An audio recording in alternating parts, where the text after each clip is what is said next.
Nandito na naman si Master D, guys. Ayan ang ating motor, ang Raider 150 Fi.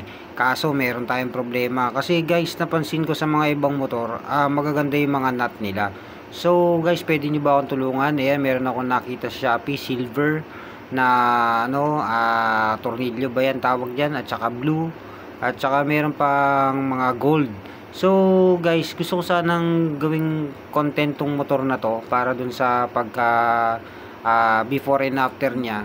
Kaya lang hindi ko lang kasi maano kung nasaan yung tamang ano ba, yung ganda ba na tinatawag, na kung ano ba yung babagay dito sa motor ko, na kung ano ipapalit kong mga color na tornilyo. Sana matulungan nyo ako sa mga master dyan sa Raider 150 Fi na magandang mag setup dyan. Ayan, sana matulungan nyo si Master D. Mag-comment lang kayo dito sa ating Facebook at saka sa YouTube para mapalitan na natin itong mga tornilyo na to at mawala na ang ating problema.